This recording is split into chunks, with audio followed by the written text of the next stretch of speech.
Sanitation Code. Presidential Decree No. 856. Code on Sanitation. Whereas, the health of the people, being of paramount importance, all efforts of public services should be directed towards the protection and promotion of health, and whereas, with the advance in the field of sanitation in recent years, there arises the need for updating and codifying our scattered sanitary laws to ensure that they are in keeping with modern standards of sanitation and provide a handy reference and guide for their enforcement. Now, therefore, I, Ferdinand E. Marcos, President of the Philippines, by virtue of the powers vested in me by the Constitution, do hereby order and decree the following Code on Sanitation. Code on Sanitation of the Philippines. Chapter 1. General Provisions. Section 1. Title. The title of this code is Code on Sanitation of the Philippines. Section 2. Definition of terms. Whenever any of the following words or terms is used herein or in any rule or regulation issued under this code, it shall have the meaning given it in this section, as follows. A.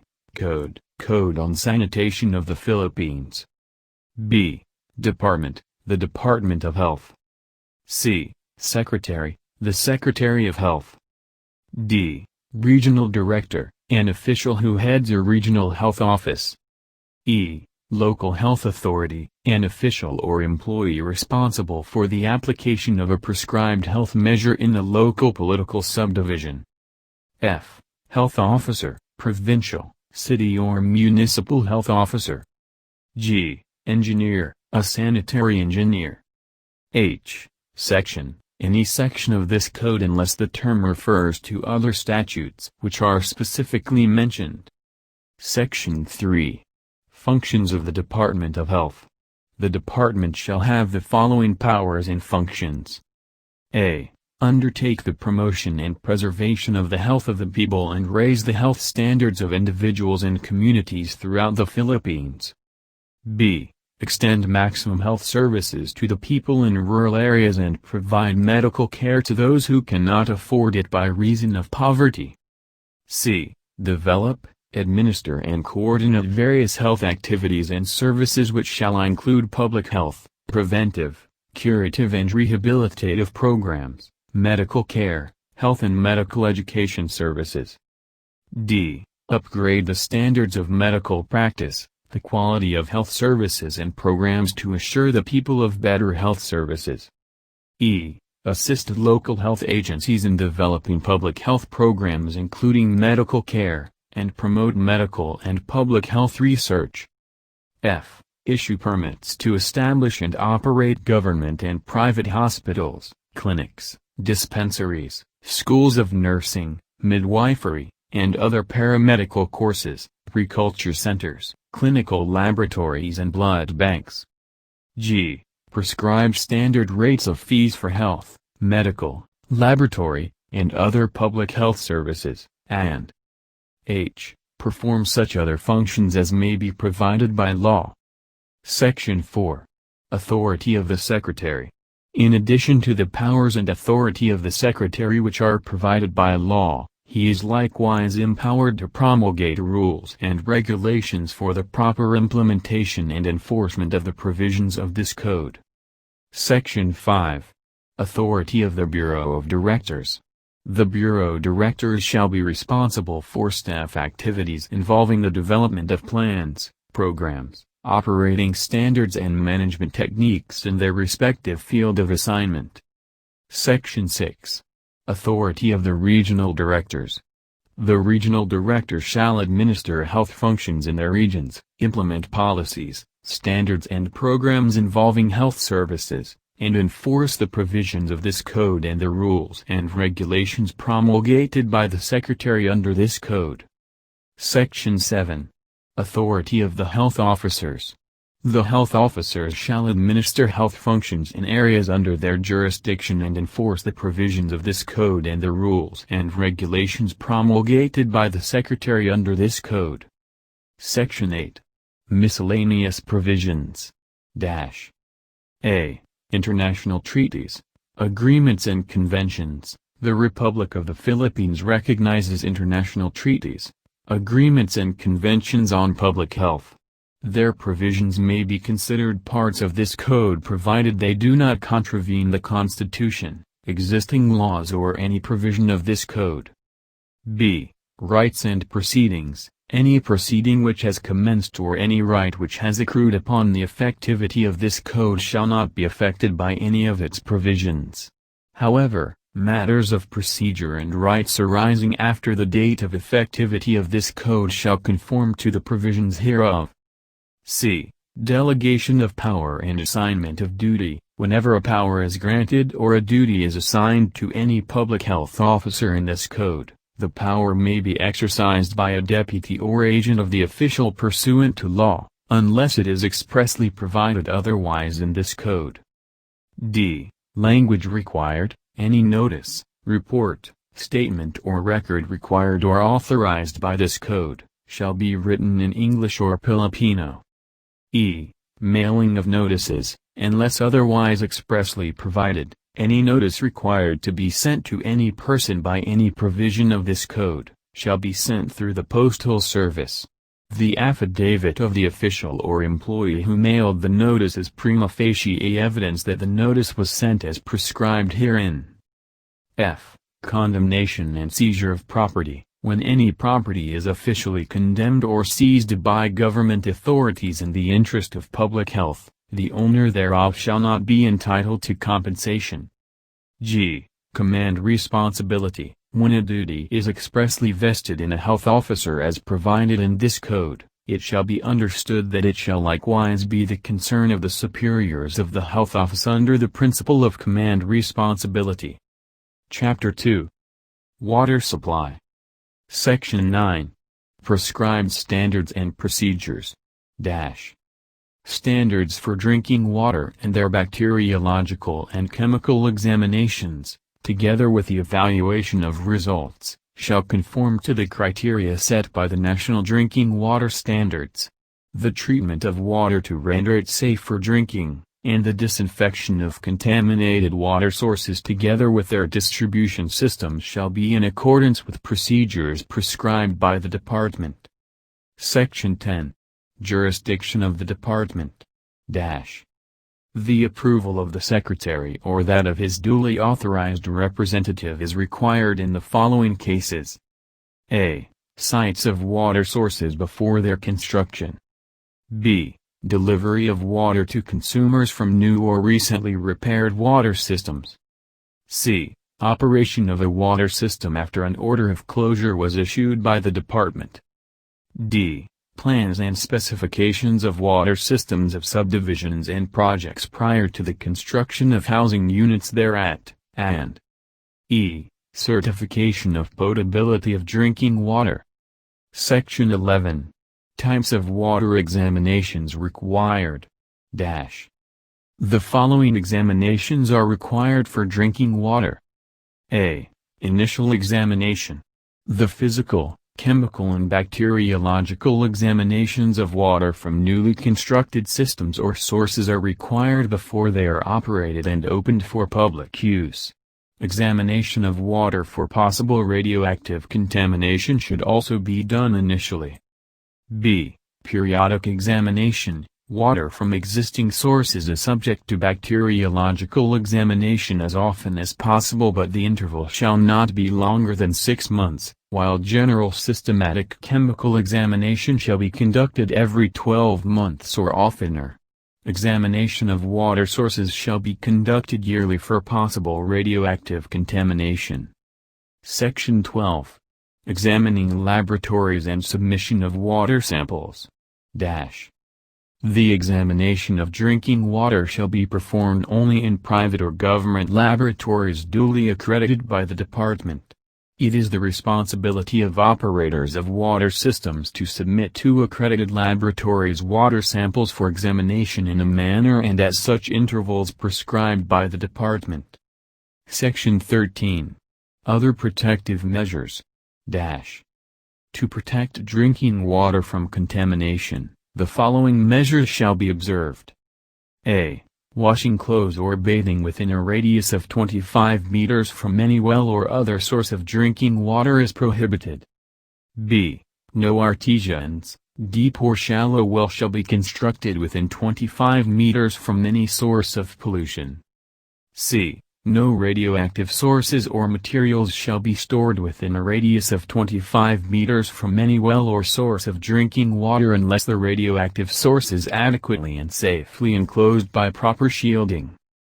D. No person charged with the management of a public water supply system shall permit any physical connection between its distribution system and that of any other water supply, unless the latter is regularly examined as to its quality by those in charge of the public supply to which the connection is made and found to be safe and potable.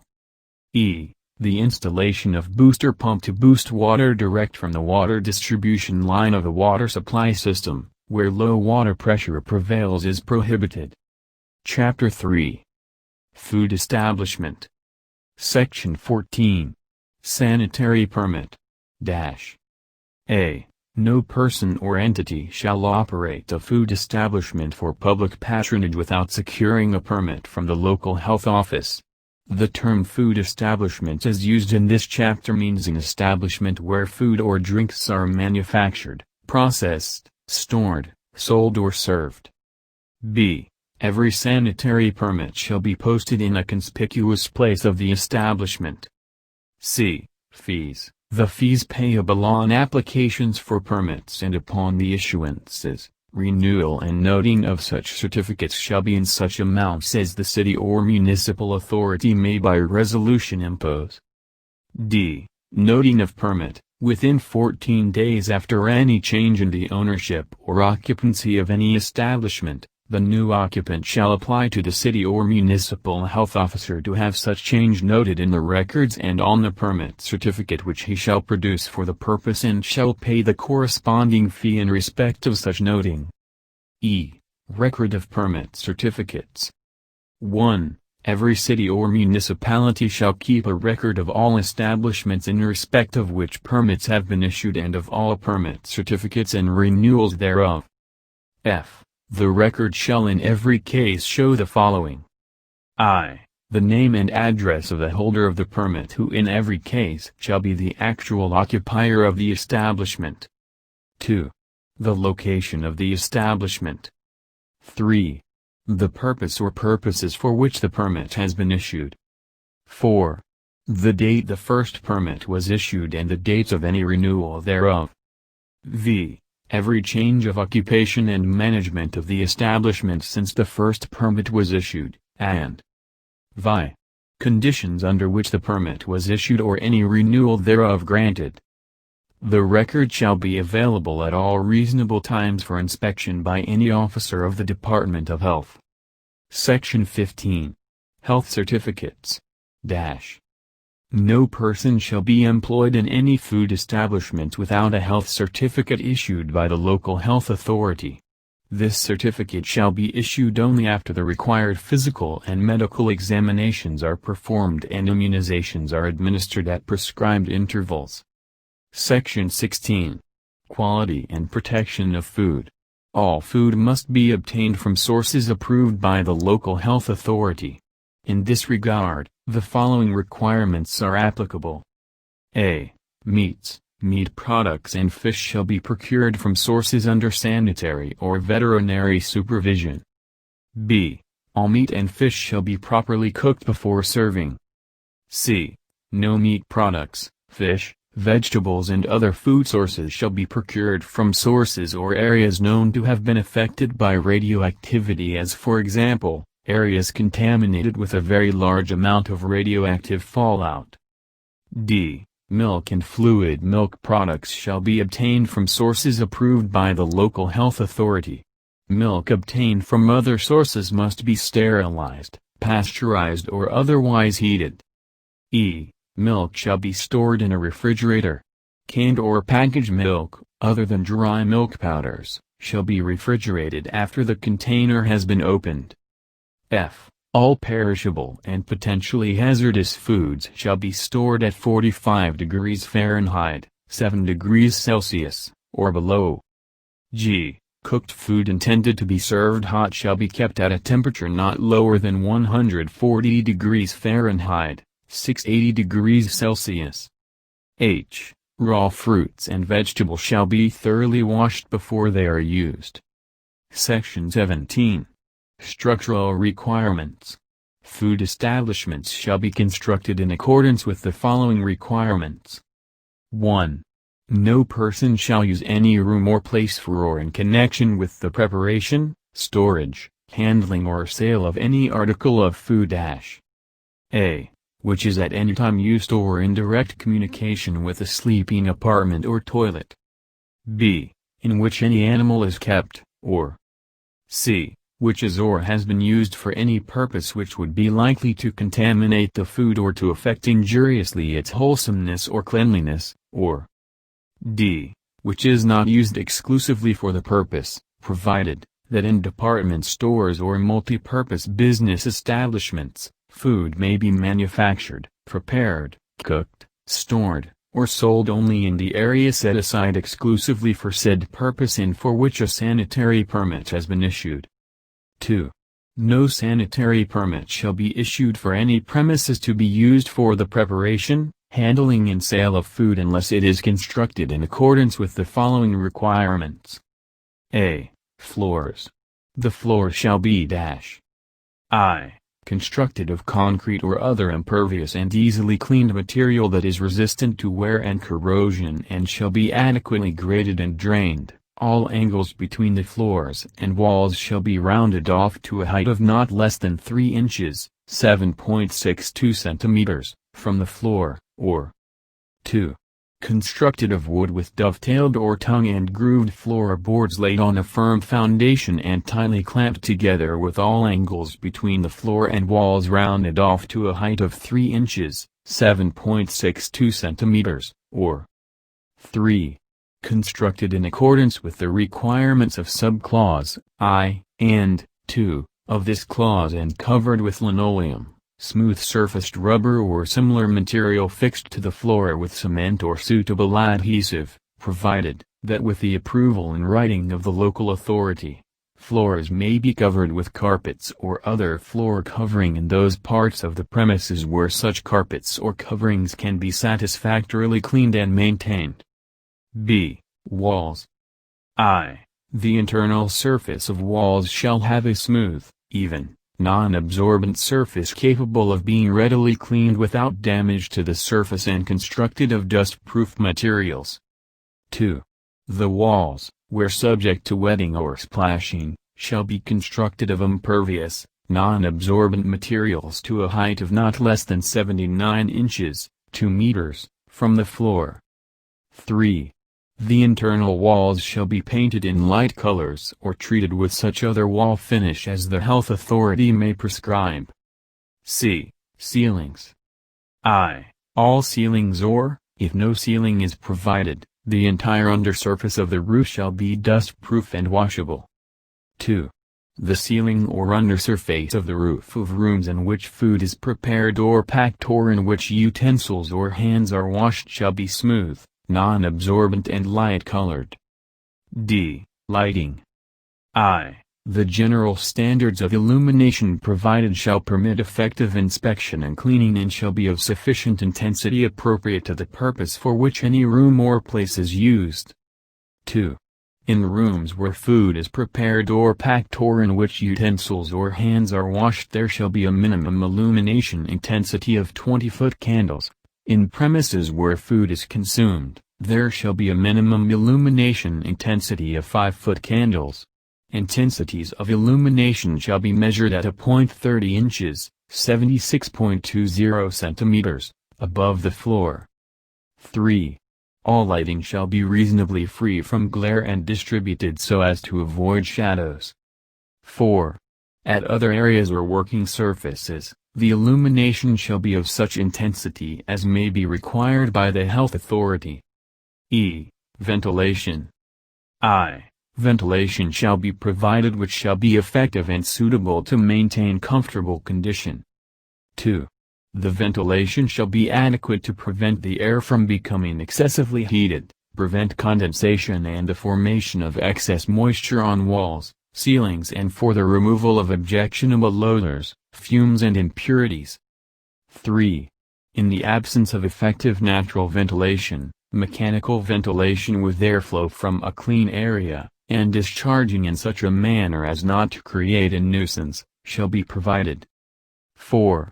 Canopies, air ducts, fans or other appliances shall be provided as required by the health authority in particular circumstances. V. Effective provision shall be made for securing and maintaining a reasonable temperature. F. Overcrowding. There shall be sufficient floor space to enable every person working thereon to carry out his duties efficiently and to permit easy access for cleaning.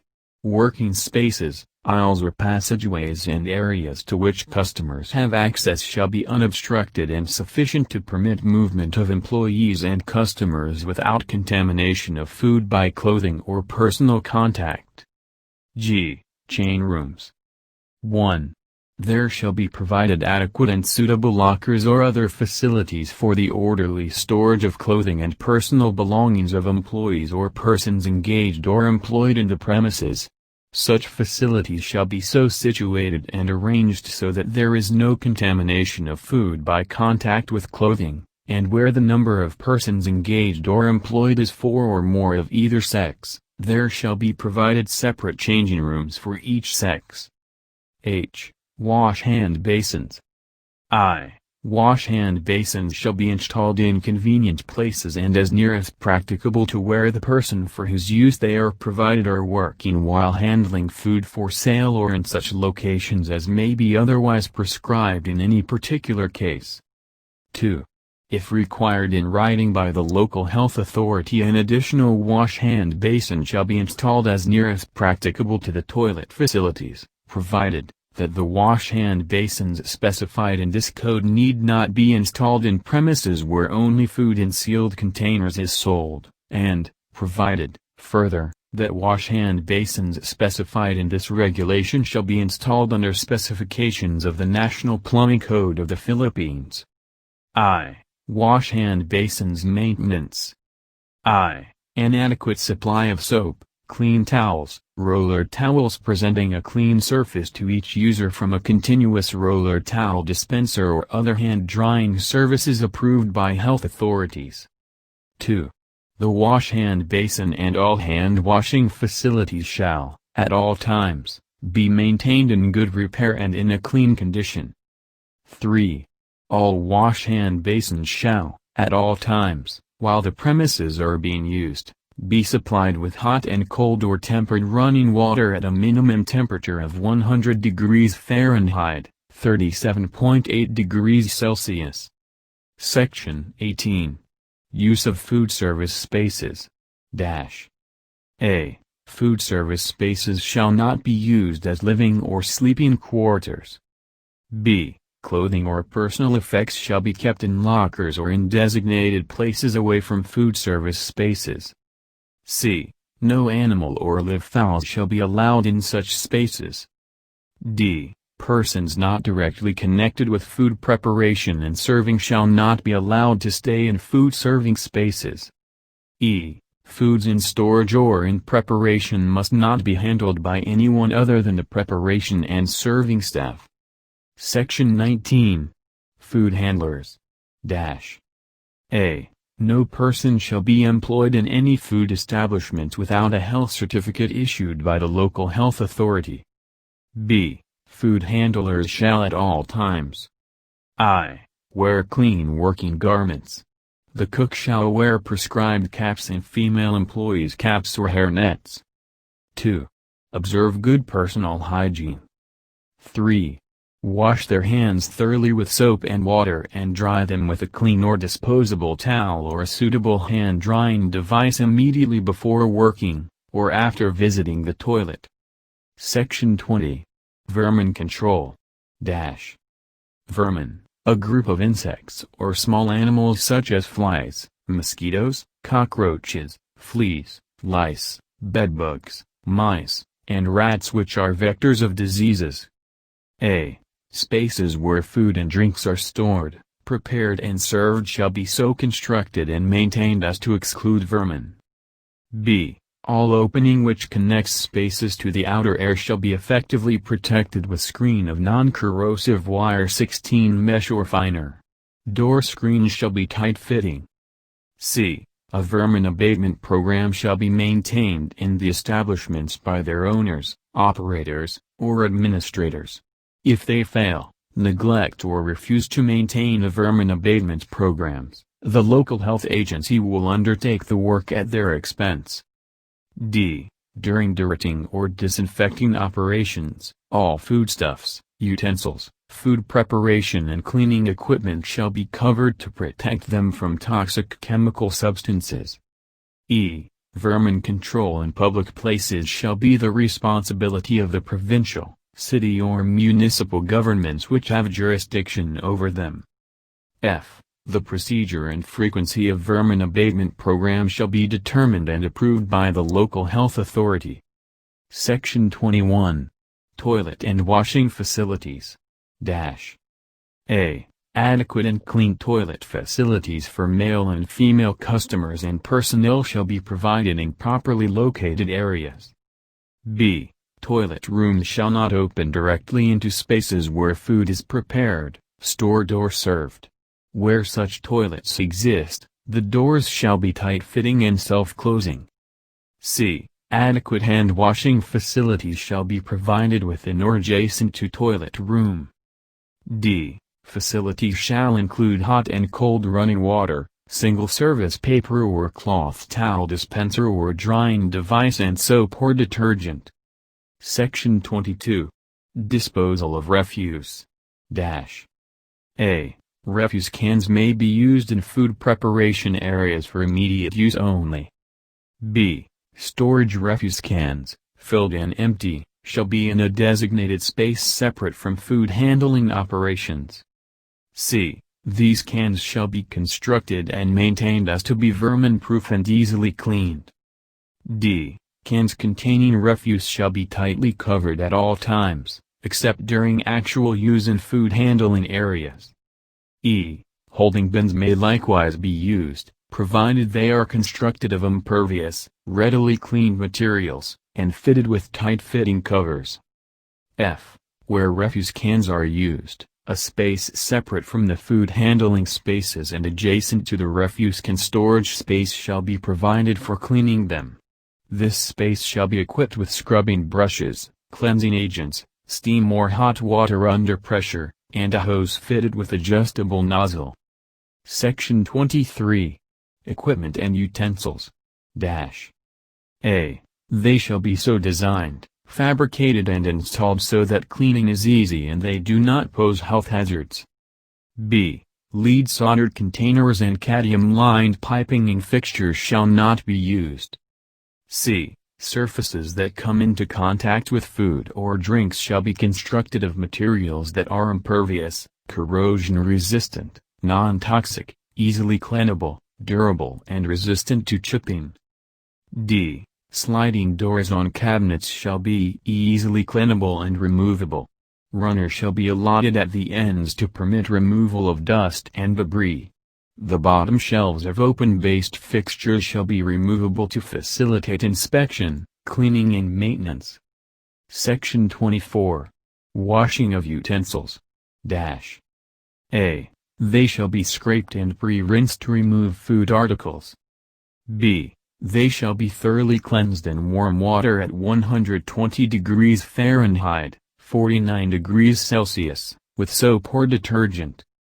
C. If running water is not used, the wash water shall be changed frequently. Section 25. Bactericidal treatment. Eating and drinking utensils and equipment, after thoroughly cleaned, shall be subjected to one of the following bactericidal treatments. A. Immersion for at least half a minute in clean hot water at a temperature of at least 170 degrees Fahrenheit, 77 degrees Celsius. B. Immersion for at least 1 minute in a lukewarm chlorine solution 50 parts per million. C. Exposure in a steam cabinet at a temperature of at least 170 degrees Fahrenheit, 77 degrees Celsius, for at least 15 minutes at a temperature of 200 degrees Fahrenheit, 90 degrees Celsius, for at least 5 minutes. D. Exposure in an oven or hot air cabinet at a temperature of at least 180 degrees Fahrenheit, 82 degrees Celsius, for at least 20 minutes, or E. Any other method approved by the local health authority. Section 26. Handling of washed utensils. A. Washed utensils shall be allowed to drain dry in wire racks without use of drying cloths, or shall be stored in a self-draining position to permit ready air drying. B. The drying cloth on which to store dishes and utensils temporarily after bactericidal treatment should be clean and changed frequently. Section 27. Storage of washed utensils. A. They shall be stored in a clean and dry place adequately protected against vermin and other sources of contamination. B. Cups, bowls, and glasses shall be inverted for storage.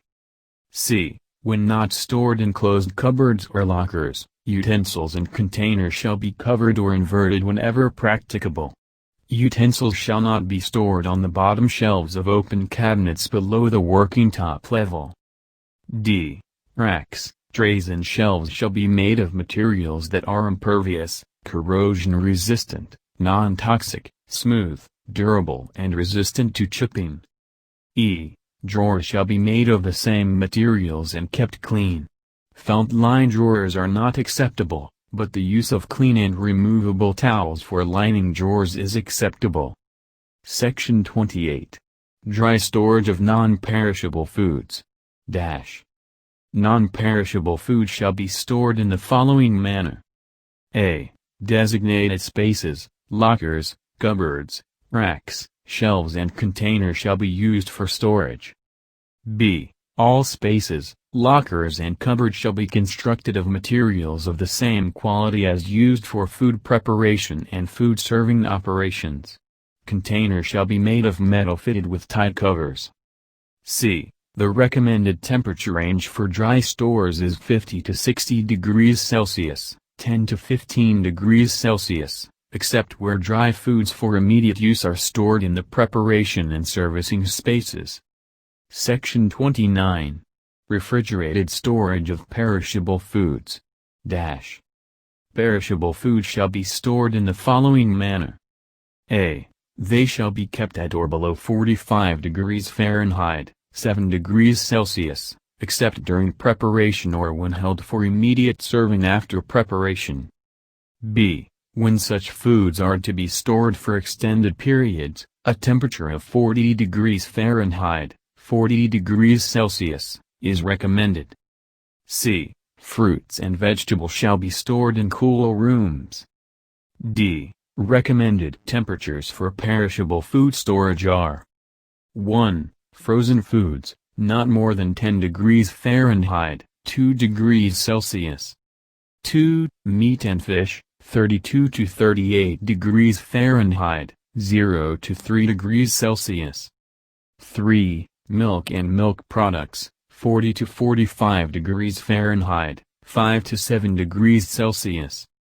4. Fruits and vegetables, 44 to 50 degrees Fahrenheit, 7 to 10 degrees Celsius.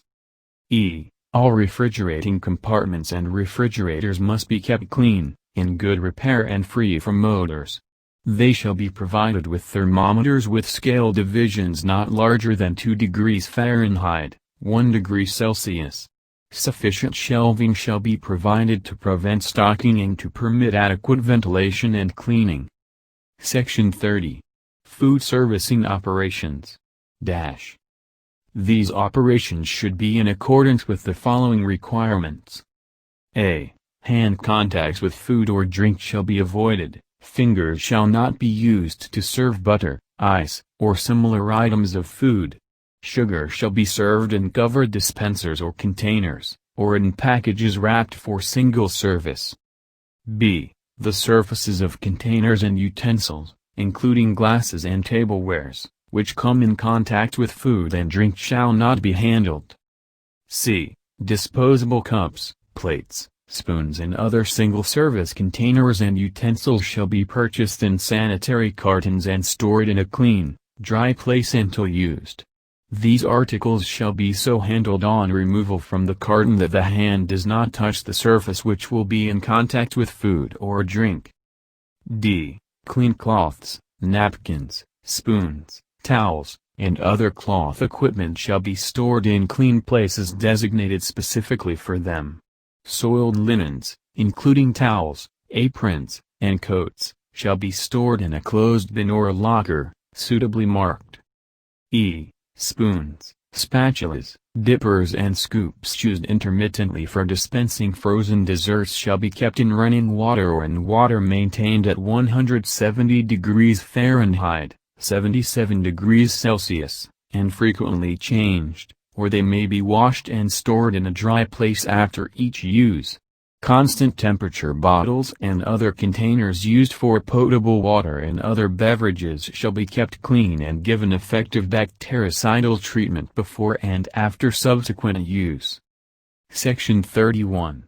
Evaluation of food establishment. It shall be the duty of the provincial, municipal or city health officer to cause an inspection and evaluation of every food establishment requiring a permit for its operations, at least every 6 months, and shall cause as many additional inspections and re-inspections and evaluation to be made as are necessary for the enforcement of the provision of this chapter.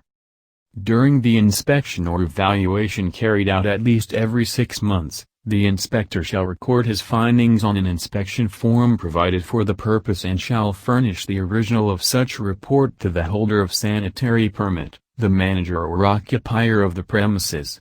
Demerits entered in the appropriate column inspection forms shall indicate that the item does not, in the opinion of the inspector, comply with the requirements of this regulation. Within 48 hours of the inspection or evaluation, the original of the inspection report shall be furnished the holder of the permit certificate, the manager or occupier of the food establishment. Whenever an inspection form issued indicates non-compliance items relating to any particular type of premises, the inspector shall notify the holder of the sanitary permit, the manager or occupier of the correction to be made and indicate a reasonable period for its compliance. If upon re-inspection after the deadline the inspector finds the correction has not been effected, he shall forthwith report to the health officer and the health officer shall revoke the sanitary permit. A copy of the inspection form and any notices served shall, in all cases, be filed and kept by the local health authority and be available at all reasonable time for inspection by an officer of the Department of Health. A. Service of notice. Whenever an inspection or evaluation report form indicates non-complying items, the health officer of the province, municipality or city may cause to be served on the holder of the permit, the manager or occupier a notice requiring him, within the time stated in the notice, to take such remedial action as may be specified therein. In the event within the time stated in the notice, hereinafter called the first notice, the terms of the first notice are not complied with, the health officer may cause to be served on the holder of the permit, the manager or occupier a second notice calling on him to show cause, at a time and place stated in the notice, why the permit issued in respect of the food establishment should not be revoked. B. Revocation of permits. After prior notice and hearing as provided above, the health officer, if satisfied that the terms of the two notices have not been complied with or that the failure to comply therewith is not excusable, shall revoke the said permit. C. Summary suspension of permits. Whenever the provincial, municipal or city health officer finds unsanitary or unhealthy conditions in the operation of a food establishment which in his judgment constitute a substantial hazard to the public health, the health officer may order the immediate suspension of the permit. Any person to whom such an order is issued a written petition shall be afforded a hearing as soon as possible. D. Appeals. The person or panel conducting the hearing may confirm, modify or reverse the decision appealed from, which decision shall be final. E. Protection of food. Notwithstanding the other provisions of this regulation relating to the issuance of permits, every person who is engaged in the sale of food or in the manufacture, preparation, storage, packing or delivery of food for sale shall protect such food from contamination. F. Power of entry. Any sanitary inspector or duly authorized officer of the Department of Health or of the provincial, municipal or city health officer, upon presentation of proper credentials may at all reasonable times enter any premises engaged in the manufacture, preparation or packing of any article of food for sale or any premises used for any of the purposes referred to in this code for the purpose of inspection or any other action necessary for administration of this code. Section 32. Special Provisions. A. Groceries or sari stores. 1. No grocery or sari store shall be established within a distance of 25 meters from any source of contamination. 2.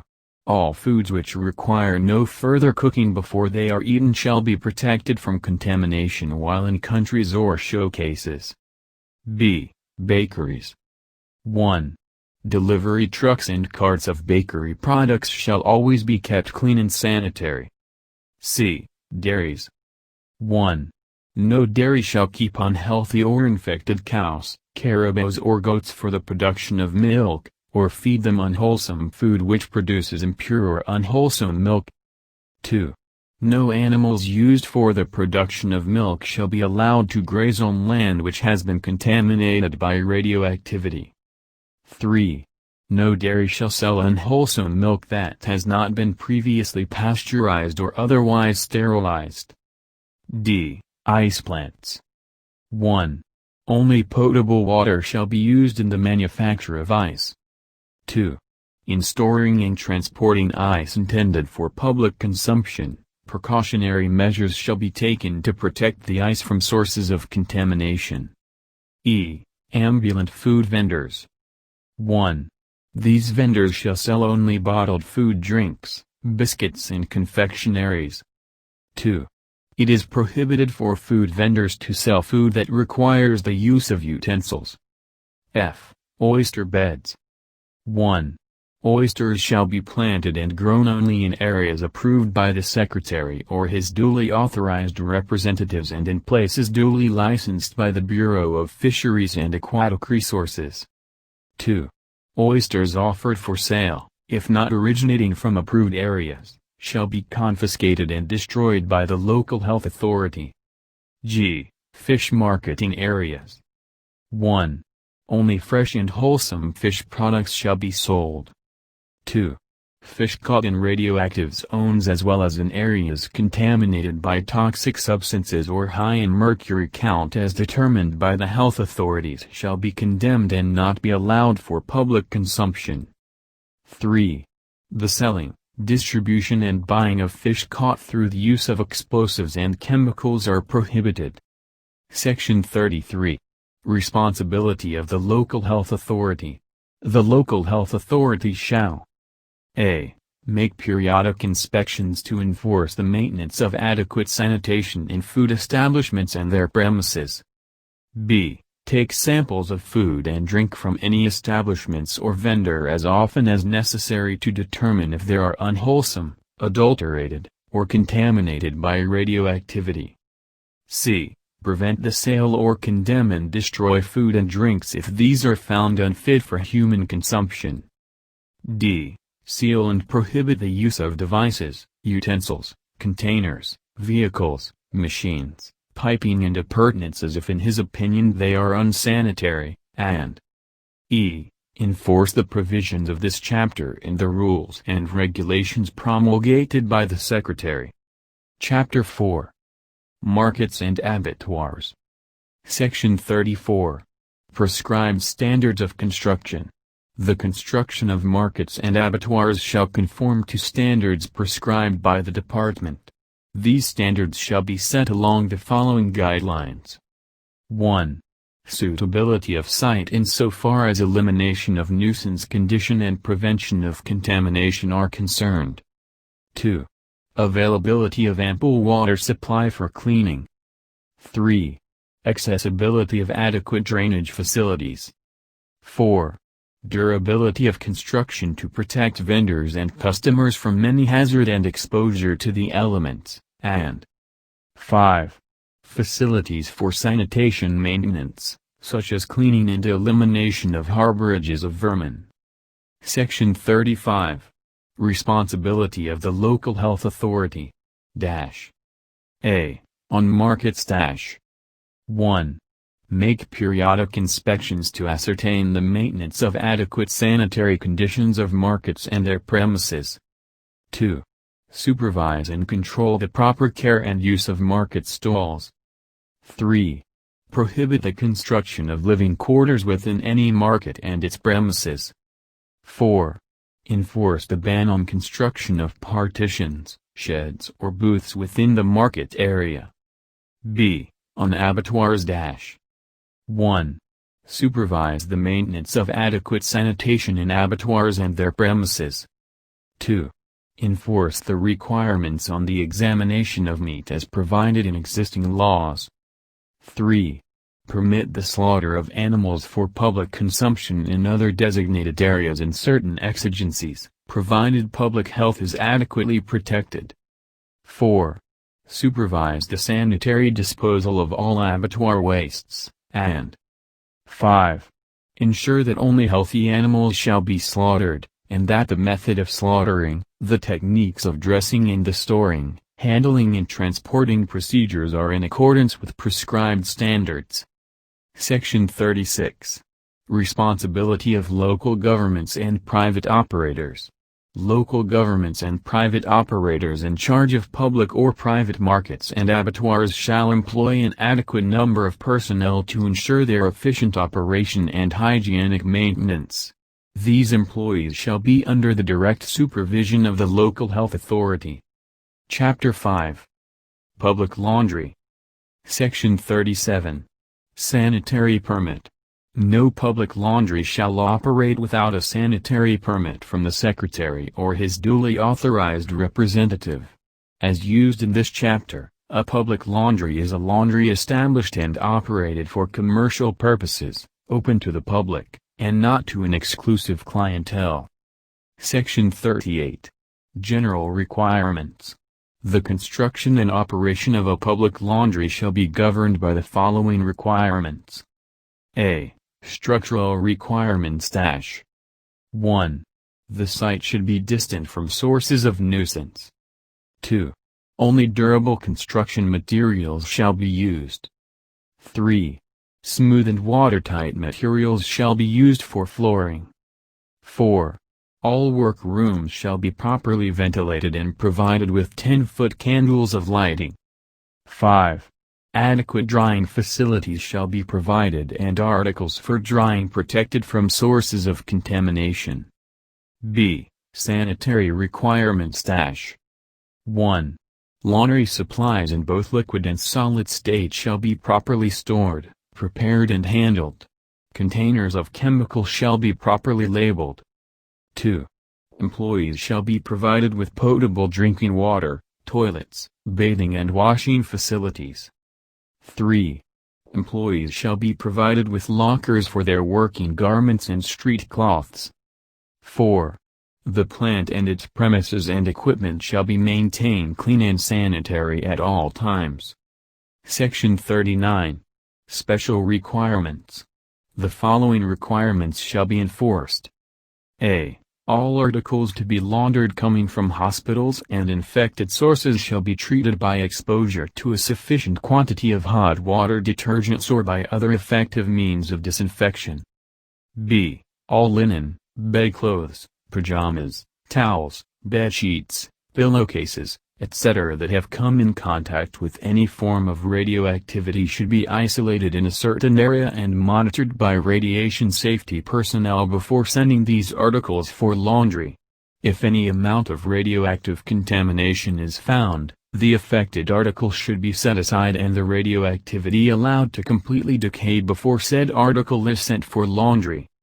C. All articles for delivery to the laundry shall be kept in containers which shall be kept closed until the articles are removed at the laundry. D. Laundry vehicles shall be kept clean and sanitary at all times. E. A separate room shall be used solely for receiving, sorting, marking or handling unwashed articles. F. Diapers must be protected from pathogenic organisms and from chemical substances which are irritating to the skin of the infant. Laundered diapers for delivery shall be packed in sealed sanitary containers. Chapter 6. School Sanitation and Health Services. Section 40. Definition of terms. As used in this chapter, the following terms shall mean: A. School, an institution of learning which may be public, private or parochial. B. Special school, a school which utilizes cadavers, plants, animals, bacterial and viral cultures for studies and research. C. Physical environments, the school plant, grounds and facilities. D. Emotional environment, factors which affect the emotional health of students and members of the faculty. Section 41. The physical environment. In the design and construction of the school plant, the following factors shall be considered. A. Site. Traffic hazards are to be avoided but not to the point of sacrificing accessibility to public transportation. It shall be distant from sources of nuisances. B. Grounds. The acreage shall be large enough to permit playgrounds, athletic fields and school gardens. C. Building. Preferably it shall be constructed of strong and durable materials and designed along functional lines. For the prevention of fire hazards, the requirements of the local fire department shall be observed. Sufficient ventilation shall be provided. Wall and ceiling finishes should be chosen so as to give optimum lighting with a minimum glare. Artificial lighting with louvered fluorescent or incandescent fixture shall be used to supply a minimum lighting of 25-foot candles in the darkest corner.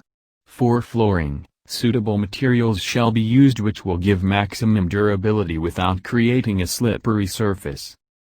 D. Sanitary facilities. The school population shall be provided with potable water. Sewage and waste disposal systems shall likewise conform to the requirements prescribed in this code. Section 42. The emotional environment. For the promotion of emotional health of the school population the following requirements shall be observed. A. Suitable location. The school site shall be located away from disturbances and places which give undesirable influence. B. Recreational facilities. The school must have safe and attractive playgrounds and adequate facilities for suitable sports and games. C. Restrooms. Facilities shall be provided where faculty members can rest and get short respite from teaching chores. Section 43. Health Services. Trained personnel and adequate facilities should be available so that students may be afforded the following health services. A. Periodic physical and medical examination. B. Periodic immunization. C. Medical and dental treatment. D. Treatment for common emergencies, and E. Counseling and guidance. Section 44. Requirements for special schools. A. Cadavers shall be stored in morgues and dissected in dissecting rooms, all of which shall be constructed and maintained in accordance with standards prescribed by the department. B. Poisonous or harmful plants and animals shall be kept in adequate and secured areas.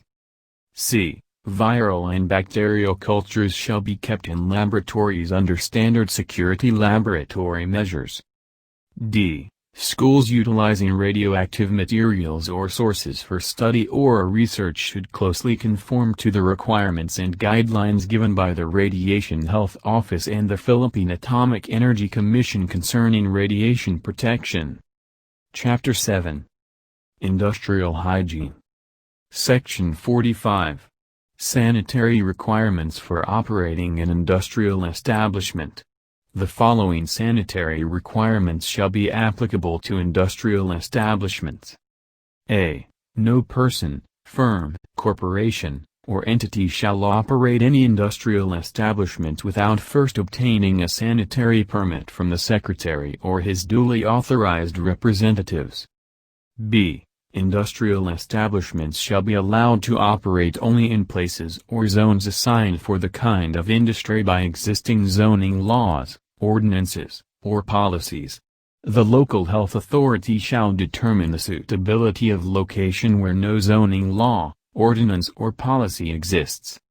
C. Adequate potable water supply shall be provided to employees. D. Sewage disposal shall be by means of a municipal or city sewerage system whenever possible. If no municipal or city sewerage system exists, it shall be done in accordance with the provisions of this code. Adequate and conveniently located toilet and bath facilities shall be provided for each sex. E. All wastes incident to the operation of the industrial plant shall be collected, stored, or disposed of in a manner to prevent health hazards, nuisances, and pollution. Where a city or municipal collection and disposal system exists, it should be utilized. F. An abatement program for the control of vermin shall be maintained. G. Adequate restrooms and mess halls shall be provided for employees. H. All places of employment and all workrooms, including machinery and equipment, shall be kept clean and sanitary. Section 46. Responsibility of the Secretary. The Secretary shall a. Issue a list of maximum concentration of atmospheric contaminants as a guide in appraising health hazards and in evaluating control measures. The term maximum concentration as used in this chapter means the amount of atmospheric contaminant which can be tolerated by man for continuous daily exposure with no impairment of health or well-being either immediate or after a long period of exposure. B. Review the concentration values at regular intervals to amend or alter the list where indicated. C. Specify other concentrations of short intermittent duration capable of causing acute impairment of health. D. Require control of other contaminants known or believed to be capable of causing impairment of health but not included in a list already issued by the Department. E. Prescribe control measures to eliminate transmission of infection disease through processing or handling of industrial products or wastes. F. Prescribe illumination standard values and order their review at regular intervals to alter or amend values when indicated. G. Promulgate measures to effectively and adequately control any possible radioactivity to which workers may be exposed while on their job. H. Promulgate control measures to reduce noise and pollution. Section 47. Responsibilities of the employer and employees. The following are the responsibilities of the employer and employees in industrial establishments. A. Employer responsibility - 1. Provide, install and maintain in good repair all control measures and protective equipment. 2. Inform affected employees regarding the nature of the hazards and the reasons for, and methods of control measures and protective equipment. 3. Make periodical testing of the hearing of all employees in noisy areas of operation. 4. Adopt measures so that the noise produced is within allowable limits so as not to affect neighboring offices, buildings or establishments. 5. Request the department a permit for variation from the requirements when other means of equivalent protection are provided, and 6. Provide personal protective equipment and/or protective barriers when they are necessary. B. Employee responsibility - 1. Observe strictly protective control measures which are prescribed, and 2. Use equipment provided them properly. Section 48. Environmental provisions. The environmental provisions enumerated hereunder for the protection of the health of workers are applicable to all industrial establishments. A. Control of atmospheric contaminants. 1. Workers shall not be exposed to atmospheric contaminants hazardous to health. 2. Control of atmospheric contaminants shall be accomplished by methods approved by the Secretary or his duly authorized representatives or other government authority. B. Control of infectious agents. 1. Control measures shall be provided to eliminate or control the transmission of infectious diseases through processing or handling of industrial products or wastes. C. Control of possible sources of radiation hazards should be carried out under the supervision of the radiation health officer or his authorized representative. D. Noise. Control measures shall be provided to reduce intensity of noise sufficiently to render it harmless to workers and to eliminate it at its source as a nuisance by following the recommendations of the local health or other government authority. E. Illumination. 1. Adequate lighting shall be provided and distributed in all work areas in amount required for the type of work or scene tasks measured by a light meter with a minimum of glare and contrasting intensities between work and workroom. 2. Where the specific task requires more light than provided by general illumination, supplementary lighting shall be supplied. F. Ventilation. 1. Natural or artificial ventilation shall be provided in all work areas at a rate to ensure a safe and healthful working atmosphere, free from injurious amounts of toxic materials and reasonably free from offensive odors and dust throughout the establishment. 2. Proper control measures shall be used to reduce concentration of toxic contaminants to allowable limits. 3. Air inlets shall be arranged, located and equipped to ensure sufficient air velocity, and an exhaust system which shall be located so that discharged materials shall not re-enter places of employment or habitations nor create any hazard of nuisance. Section 49. Personal protective equipment. The following requirements shall be applicable for personal protective equipment. A. Personal protective equipment and/or protective barriers shall be provided whenever substances, radiations or mechanical irritants are encountered in a manner capable of causing any pathological change or injury or impairment in functions of any part of the body through skin and/or mucous membrane absorption. B. Personal protection equipment which shall include respiratory protectors and other accessories shall be fitted to each exposed worker when necessary. C. X-ray film badges or pocket decimeters should be worn by workers who, during their course of work, are unavoidably exposed to even a small amount of radiation. D. Supervisors and employees shall familiarize themselves with the use, proper sanitary care and storage of this equipment. Section 50. Health services. Medical services shall be provided to all employees in accordance with existing laws and the rules and regulations prescribed by the Department. Chapter 8. Public swimming or bathing places. Section 51. Sanitary permit. No public swimming and bathing places shall be operated for public use without a sanitary permit issued by the Secretary or his duly authorized representative. Section 52. Protection of customers. To protect the health and safety of persons who use them, the Department shall promulgate a. Rules and regulations concerning 1.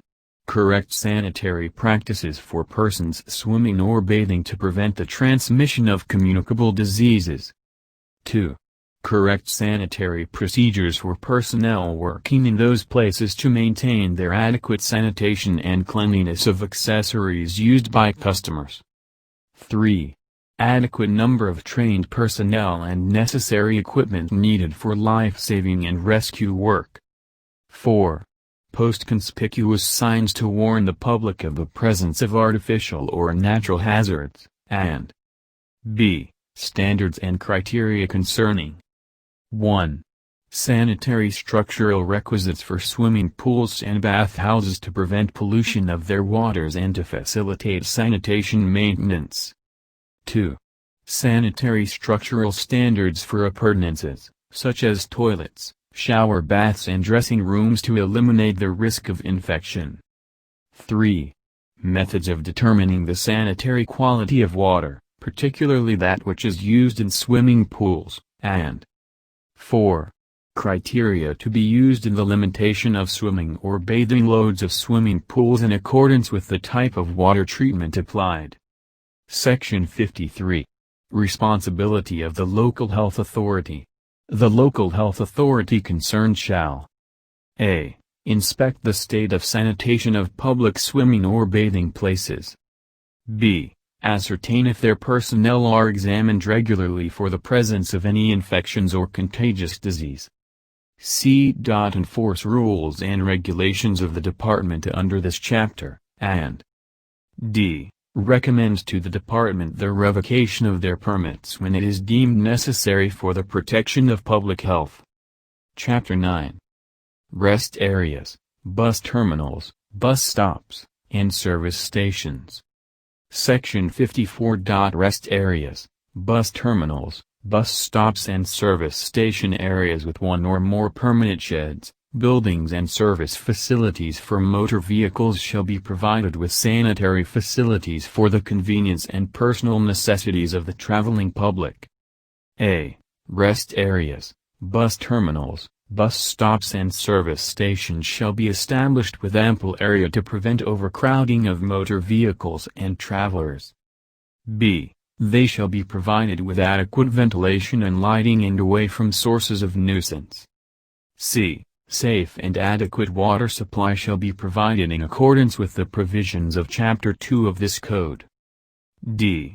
Excreta and sewage collection and disposal shall be provided in accordance with the provisions of Chapter 17 of this Code. E. Refuse collection and disposal shall be in accordance with the provisions of Chapter 18 of this Code. F. Comfort rooms. Adequate number of comfort rooms shall be provided as well as auxiliary facilities therein in accordance with the provisions on Chapter 17 of this Code. G. Waiting sheds for commuters shall be of adequate size to comfortably accommodate a minimum of 30 persons. Floors shall be of smooth concrete finish and adequate sitting facilities provided for. H. Sale of foodstuffs in those establishments shall be done in conformity with the provisions of Chapter 3 of this Code. Chapter 10. Camps and Picnic Grounds. Section 55. No camps and picnic grounds shall be open for public patronage without a sanitary permit issued by Secretary or his duly authorized representative. A. Camps and picnic ground sites shall not be subject to flooding, must be well drained, distant from any source of nuisance and will not endanger sources of any public water supply. B. Camp and picnic houses shall be provided with adequate lighting and ventilation. Where tents are used, flooring shall be at least 4 inches above the ground. C. Adequate and safe drinking water shall be available at all times in accordance with the provisions of Chapter 2 of this Code. D. Adequate number of sanitary facilities shall be provided. E. Sewage disposal shall be in accordance with the provisions on Chapter 17 of this Code. F. The storage, preparation and serving of food shall be in accordance with Chapter 3 of this Code. G. Refuse cans shall be provided at strategic points in the ground area provided with tight-fitting cover. A regular collection service shall be maintained. Refuse disposal shall be in accordance with the provisions of Chapter 18 of this Code. H. Camps and picnic grounds shall at all times be maintained clean, free from litter and accumulated rubbish. I. A program on vermin control shall be made in accordance with Chapter 16 of this Code. Chapter 11. Dancing schools, dance halls, and night clubs. Section 56. General provisions. The following provisions are applicable to dancing schools, dance halls and night clubs. A. These establishments shall be operated and opened for public patronage only when a sanitary permit is issued by the local health authority. B. These establishments and their premises shall be kept clean and sanitary at all times. C. Patrons shall be provided with adequate potable water and toilet facilities in accordance with standards prescribed by this Code. D. There shall be no private rooms or separate compartments for public use except those used for lavatories, dressing rooms, bars and kitchens. Section 57. Special Provisions. The following provisions are applicable in cases herein specified. A. For dancing schools. No person shall be employed as a dancing instructor or instructress without first securing a health certificate from the local authority. B. For dance halls and nightclubs. 1. No person shall employed as hostess or cook or bartender or waiter without first securing a health certificate from the local health authority. 2. The storage, preparation and serving of food and drinks shall be in accordance with the provisions prescribed in Chapter 3 of this Code. Chapter 12. Tonsorial and Beauty Establishments. Section 58. Definition of terms. As used in this chapter, the term tonsorial and beauty establishments include barber shops, beauty parlors, hairdressing and manicuring establishments and figure-slaughtering salons. A. Requirements. These establishments are subject to the following requirements. 1. A sanitary permit shall be procured from the local health authority before their operation. 2. They shall be maintained clean and sanitary at all times. 3. No person shall be employed to service customers without a health certificate issued by the local health authority. B. Correct sanitary practices. The following sanitary practices shall be observed. 1. Working personnel shall wash their hands with soap and water before servicing customers. 2. They shall wear clean working garments. 3. They shall not smoke nor eat while working. 4. Implements of their trade shall be cleaned and disinfected before and after their use. 5. Customers shall be supplied with clean and fresh towels, drapes and other linen necessary. 6. Precautionary measures to prevent disease transmission shall be observed when serving customers showing any form of dermatoses. Chapter 13. Massage clinics and sauna bath establishments. Section 59. Definition of terms. As used in this chapter, the following terms shall mean. A. Massage, a method wherein the superficial soft parts of the body are rubbed or stroked or kneaded for remedial or aesthetic or hygienic purposes. B. Massage clinic, an establishment where massage is administered to customers. C. Masseur, a trained person duly licensed by the secretary or his authorized representative to perform massage and to supervise massage clinic attendants. D. Massage clinic attendant, a trained person duly permitted by the secretary or his authorized representative to massage customers under the guidance and supervision of a masseur.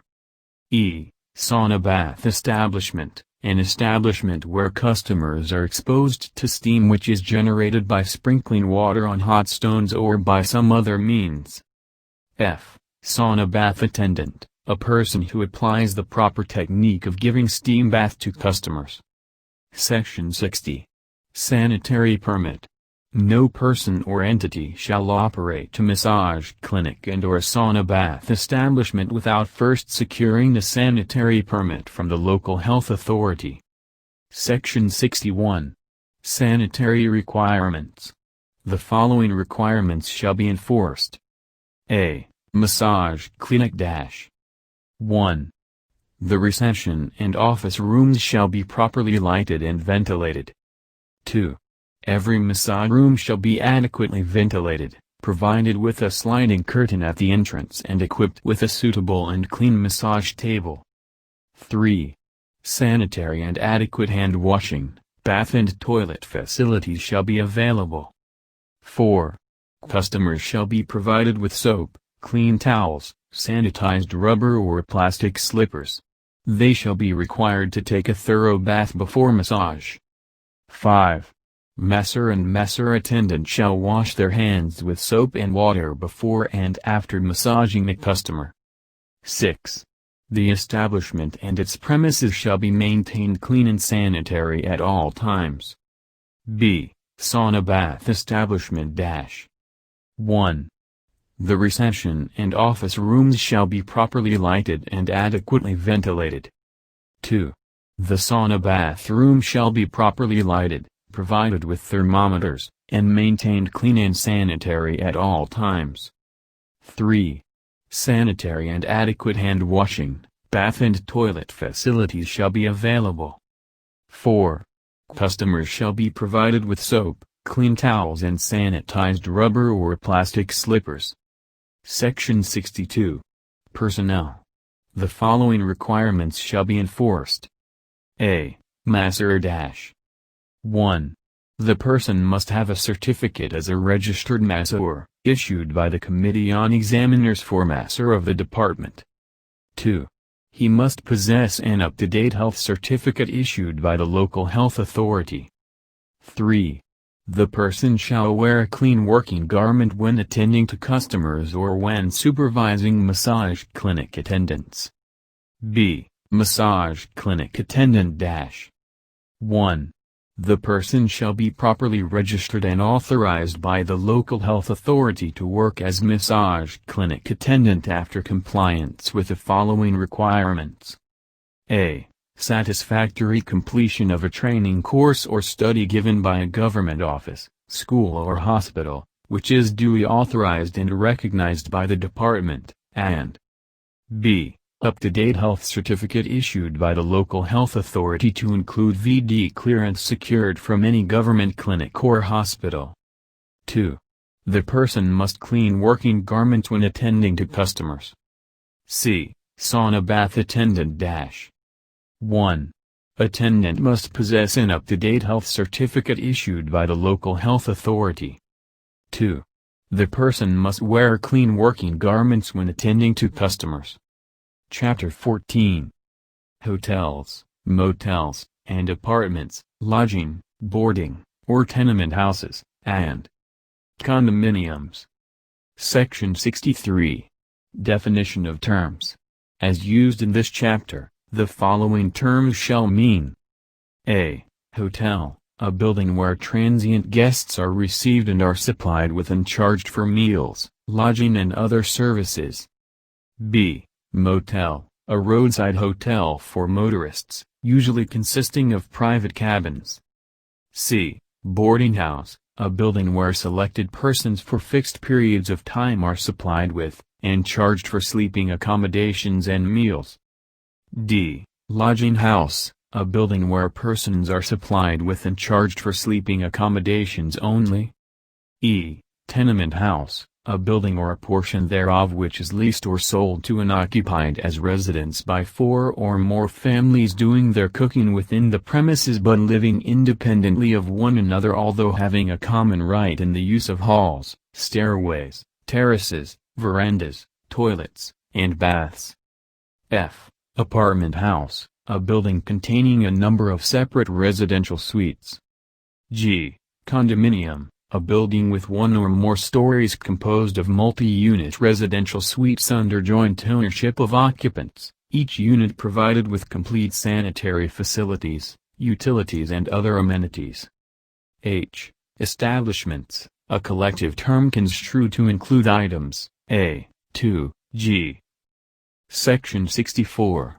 General provisions. The following are required for the establishments defined in the preceding section. A. No establishment shall be operated and opened for public patronage without a sanitary permit issued by the Secretary or his duly authorized representative. B. Any extension or additional construction in an establishment shall require a sanitary permit before it could be operated. C. All establishments shall provide their patrons with adequate water supply, toilet and bath facilities in accordance with standards prescribed in this code. D. Establishments and their premises shall be kept clean and sanitary at all times. E. Periodic insect and vermin control measures shall be undertaken to eradicate vectors of diseases. F. Animals, fowls and pets shall be housed in appropriate kennels or cages separate from living quarters. G. No person shall be employed in establishments without first procuring a health certificate from the local health authority. Section 65. Special Provisions. The following provisions are applicable. A. Hotels and motels. 1. The storage, preparation and serving of food to customers shall be in accordance with the standards prescribed in Chapter 3 of this Code. 2.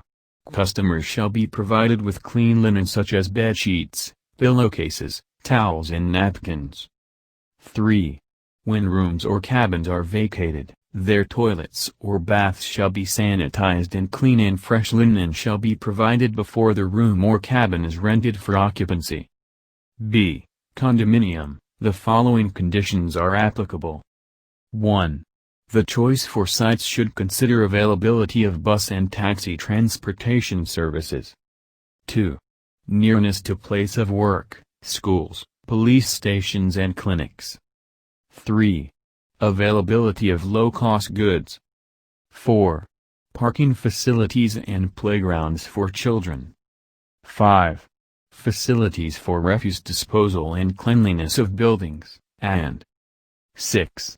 Efficiency of lifts. Chapter 15. Port, Airport, Vessel, and Aircraft Sanitation. Section 66. Port and Airport Sanitation. In ports and airports, the following sanitary requirements shall be applied. A. Every port and airport shall be provided with potable drinking water and wholesome food supplied from sources approved by the Secretary or his duly authorized representative. B. The drinking water and food shall be stored and handled in a manner to ensure their protection against contamination.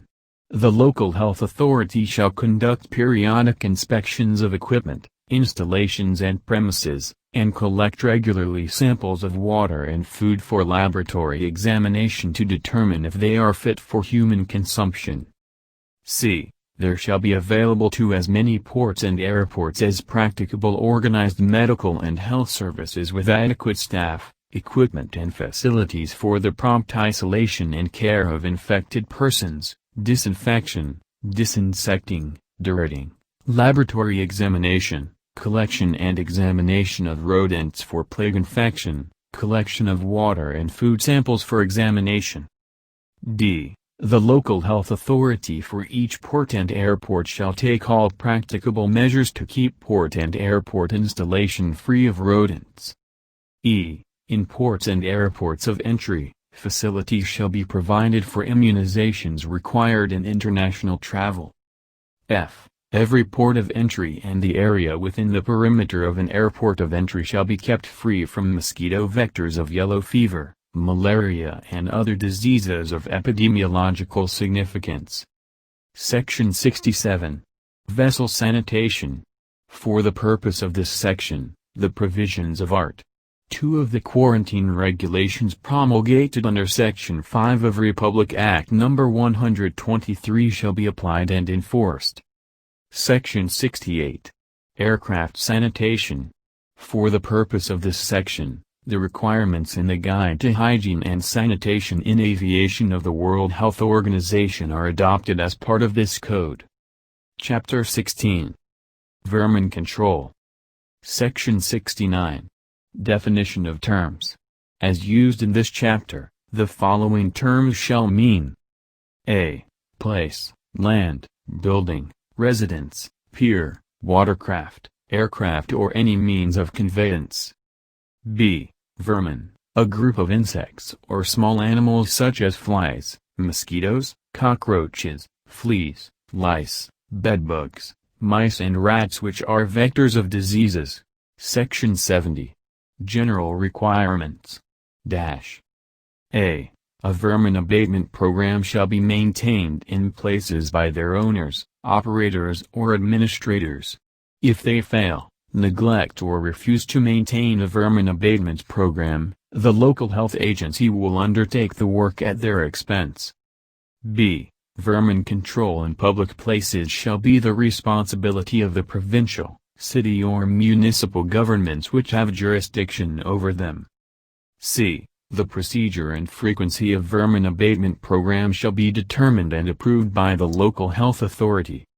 Chapter 17.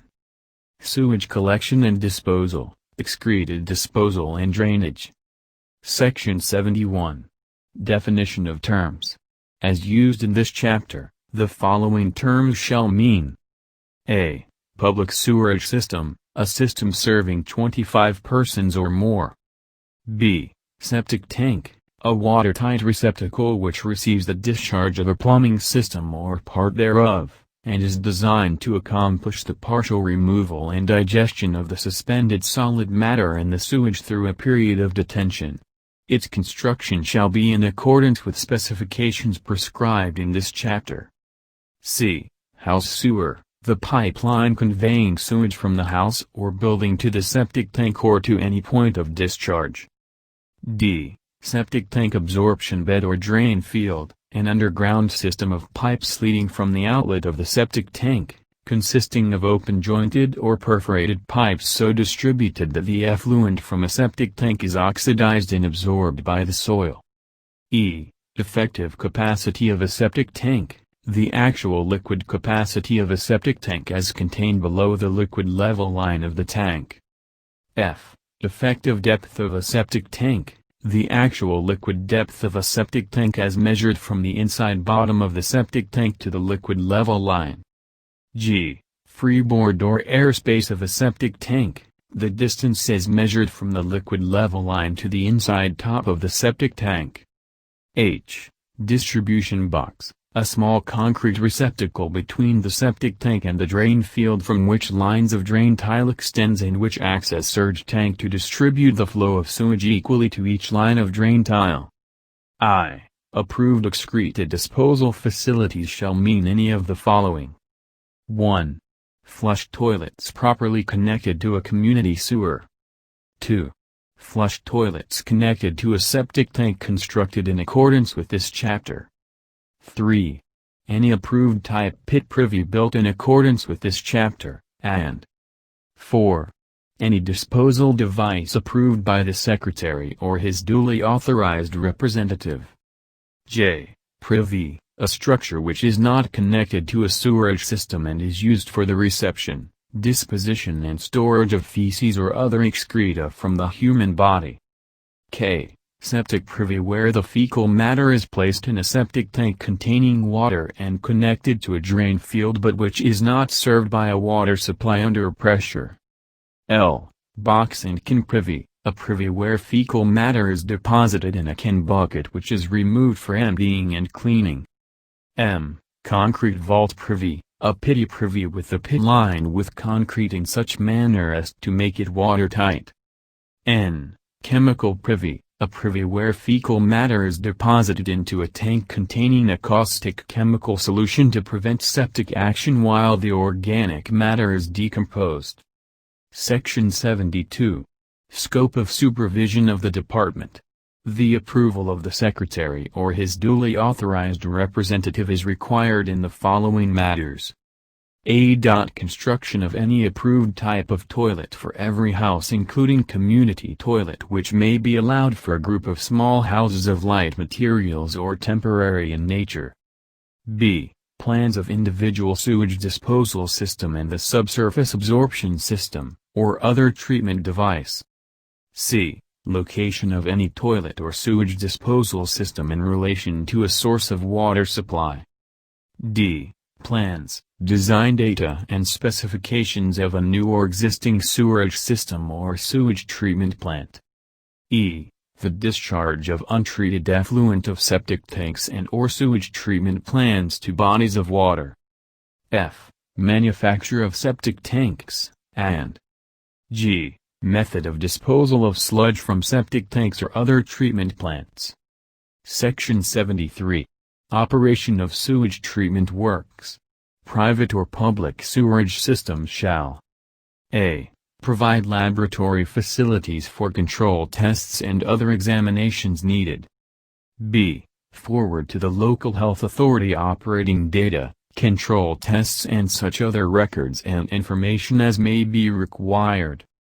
C. Inform the local health authority in case of breakdown or improper functioning of the sewage treatment works, and D. Provide for the treatment of all sewage entering the treatment plant.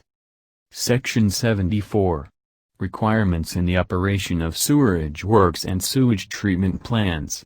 The following are required for sewerage works and sewage treatment plants. A. All houses covered by the system shall be connected to the sewer in areas where a sewerage system is available. B. Outfalls discharging effluent from a treatment plant shall be carried to the channel of the stream or to deep water where the outlet is discharged. C. Storm water shall be discharged to a storm sewer. Sanitary sewage shall be discharged to a sewerage system carrying sanitary sewage only, but this should not prevent the installation of a combined system. D. Properly designed grease traps shall be provided for sewers from restaurants or other establishments where the sewage carries a large amount of grease. Section 75. Septic tanks. Where a public sewerage system is not available, sewer outfalls from residences, schools, and other buildings shall be discharged into a septic tank to be constructed in accordance with the following minimum requirements. A. It shall be generally rectangular in shape. When a number of compartments are used, the first compartment shall have the capacity from 1/2 to 2/3 of the total volume of the tank. B. It shall be built of concrete, whether precast or poured in place. Brick, concrete blocks or adobe may be used. C. It shall not be constructed under any building and within 25 meters from any source of water supply. Section 76. Disposal of septic tank effluent. The effluent from septic tanks shall be discharged into a subsurface soil absorption field where applicable or shall be treated with some type of a purification device. The treated effluent may be discharged into a stream or body of water if it conforms to the quality standards prescribed by the National Water and Air Pollution Control Commission. Section 77. Determination of septic tank capacity. The septic tank capacity may be determined from the estimated unit flow contained in Table I quantities of sewage flow, based on adequate detention time interval resulting in efficient sedimentation. Daily flow from mattered results may be used as estimated flow when available. For edifices with occupants, the number of persons to be served shall be computed on the number of rooms with each room considered as occupied by 2 persons or on the basis of the actual number of persons served by the tank, whichever is greater. Section 78. Sanitary privies. The privy recommended for use is the sanitary privy. It shall conform with the following minimum requirements. A. It shall consist of an earthen pit, a floor covering the pit, and a water-sealed bowl. It shall be so constructed in order that fecal matter and urine will be deposited into the earthen pit, which shall be completely fly-proof. B. The pit shall be at least 1 meter square. C. The floor should cover the pit tightly to prevent the entrance of flies. It shall be constructed of concrete or other impervious material. D. The water-sealed bowl shall be joined to the floor so as to form a watertight and insect-proof joint.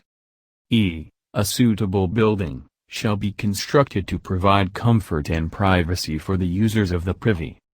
F. Wooden floors and seat risers shall not be used. Section 79. Drainage. A. Responsibility of cities and municipalities. It shall be the responsibility of all cities and municipalities to provide and maintain in a sanitary state and in good repair a satisfactory system of drainage in all inhabited areas where wastewater from buildings and premises could empty without causing nuisance to the community and danger to public health. B. Connection to the municipal drainage system. Buildings or premises producing wastewater shall be connected to the municipal drainage system in all areas where it exists. Section 80. Special precaution for radioactive excreta and urine of hospitalized patient. A. Patients given high doses of radioactive isotope for therapy should be given toilet facilities separate from those used by non-radioactive patients. B. Radioactive patients should be instructed to use the same toilet bowl at all times and to flush it at least 3 times after its use. Chapter 18. Refuse disposal. Section 81. Definition of terms. As used in this chapter, refuse is an inclusive term for all solid waste products consisting of garbage, rubbish, ashes, night soil, manure, dead animals, street sweepings and industrial wastes. Section 82. Responsibility of cities and municipalities. Cities and municipalities shall provide an adequate and efficient system of collecting, transporting and disposing refuse in their areas of jurisdiction in a manner approved by the local health authority. Section 83. Additional requirements. A. Occupants of buildings and residences shall provide a sufficient number of receptacles for refuse. Refuse in receptacles shall be protected against vermin and other animals. B. Refuse shall be disposed through a municipal collection service. If this service is not available, disposal shall be by incineration, burying, sanitary landfill or any method approved by the local health authority. C. Refuse shall not be thrown in any street, sidewalk, yard, park or any body of water. It shall be stored in a suitable container while awaiting its final disposal. D. Streets shall be kept clean by occupants or owners of properties lining the street from the line of the property to the middle of the street and from one property to the other. E. Parks, plazas and streets adjacent to public buildings shall be kept clean by the local government concerned. Chapter 19. Nuisances and offensive trades and occupations. Section 84. Definition of terms. As used in this chapter, the following terms shall mean and include: A. Nuisance, anything that injures health, endangers life, offends the senses or produces discomfort to the community. B. Offensive trades or occupations, these are the following. 1. Soap boiling. 2. Guts cleaning. 3. Boiling of offal, bones, fat or lard. Permissible if process is performed in a public slaughterhouse under prescribed regulations. 4. Manufacturing of glue or fertilizer. 5. Skin curing. 6. Scrap processing. 7. Manure storing. 8. Lime burning. 9. Lye making, and 10. Any manufacturing process in which lead, arsenic, mercury, phosphorus, or other poisonous substances used. Section 85. Types of nuisances. For the purpose of this chapter, the following shall be considered nuisances. A. Public or private premises maintained and used in a manner injurious to health. B. Breeding places and harborages of vermin. C. Animals and their carcasses which are injurious to health. D. Accumulation of refuse. E. Noxious matter or wastewater discharged improperly in streets. F. Animal stockage maintained in a manner injurious to health. G. Excessive noise, and H. Illegal shanties in public or private properties. Section 86. Responsibilities of owners, managers or operators. The owners, managers or operators of establishments shall: A. Secure a sanitary permit from the local health authority before establishing and operating their business or trade. B. Remove daily all injurious byproducts and wastes. C. Prevent the escape of industrial impurities and adopt methods to render them innocuous. D. Maintain working establishments and their premises clean and sanitary at all times. E. Store all materials properly to prevent emission of noxious or injurious effluvia. Chapter 20. Pollution of the environment. Section 87. General provisions. For the purpose of this chapter, The provisions of Republic Act No. 3931, the rules and regulations of the National Water and Air Pollution Control Commission promulgated in accordance with the provisions of Section 6A2 of the said Act, the provisions of Presidential Decree No. 480, and the rules and regulations of the Radiation Health Office of the Department of Health shall be applied and enforced. Section 88. Authority of the Secretary. The Secretary is authorized to promulgate rules and regulations for the control and prevention of the following types of pollution. A. Pollution of pesticides and heavy metals. B. Pollution of food caused by chemicals, biological agents, radioactive materials, and excessive or improper use of food additives. C. Non-ionizing radiation caused by electronic products such as laser beams or microwaves. D. Noise pollution caused by industry, land and air transport and building construction. E. Biological pollutants including the causative agents of intestinal infections.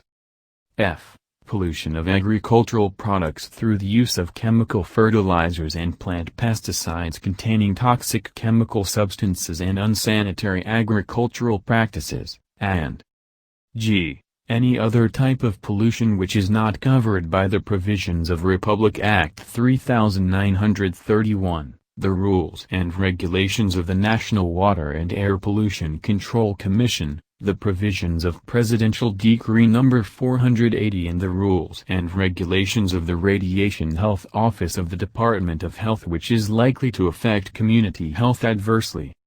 Chapter 21. Disposal of dead persons. Section 89. Definition. As used in this chapter, the following terms shall mean: A. Burial grounds, cemetery, memorial park of any place duly authorized by law for permanent disposal of the dead. B. Embalming, preparing, disinfecting and preserving a dead body for its final disposal. C. Embalmer, a person who practices embalming. D. Undertaking, the care, transport and disposal of the body of a deceased person by any means other than embalming. E. Undertaker, person who practices undertaking. F. Funeral establishment, any place used in the preparation and care of the body of a deceased person for burial. G. Remains, the body of a dead person. H. Burial, interment of remains in a grave, tomb or the sea. I. Disinterment, the removal or exhumation of remains from places of interment. Section 90. Burial grounds requirements. The following requirements shall be applied and enforced. A. It shall be unlawful for any person to bury remains in places other than those legally authorized in conformity with the provisions of this chapter.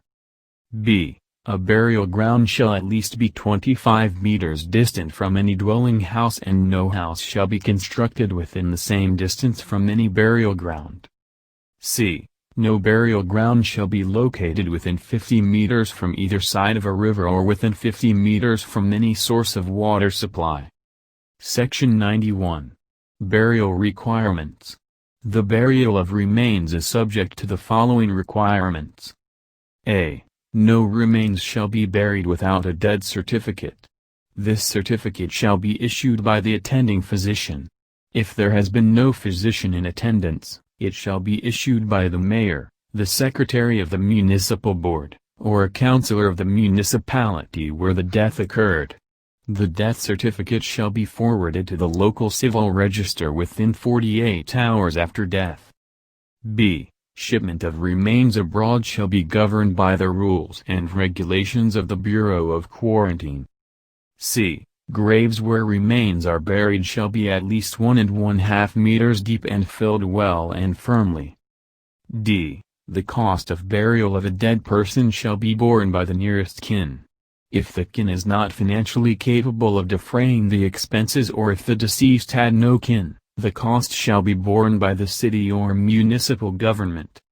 E. The burial of remains in city or municipal burial grounds shall not be prohibited on account of race, nationality, religion or political persuasion. F. If the person who issues a death certificate has reasons to believe or suspect that the cause of death was due to violence or crime, he shall notify immediately the local authorities concerned. In this case the deceased shall not be buried until a permission is obtained from the provincial or city fiscal. If these officials are not available, the permission shall be obtained from any government official authorized by law. G. Except when required by legal investigation or when permitted by the local health authority, no unembalmed remains shall remain unburied longer than 48 hours after death. H. When the cause of death is a dangerous communicable disease, the remains shall be buried within 12 hours after death. They shall not be taken to any place of public assembly. Only the adult members of the family of the deceased may be permitted to attend the funeral. Section 92. Disinterment requirements. Disinterment of remains is subject to the following requirements. A. Permission to disinter remains of persons who died of non-dangerous communicable diseases may be granted after a burial period of 3 years. B. Permission to disinter remains of person who died of dangerous communicable diseases may be granted after a burial period of 5 years. C. Disinterment of remains covered in paragraphs A and B of this section may be permitted within a shorter time than that prescribed in special cases, subject to the approval of the regional director concerned or his duly authorized representative.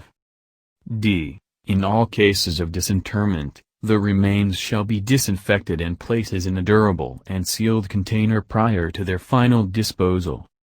Section 93. Funeral and embalming establishments. These establishments are subject to the following requirements. A. Scope of inclusion. For the purposes of this section, requirements prescribed herein shall be applied and enforced to funeral chapels, embalming establishments and morgues. B. Sanitary permit. No establishment mentioned in the preceding paragraph shall be operated without a sanitary permit issued by the Secretary or his duly authorized representative.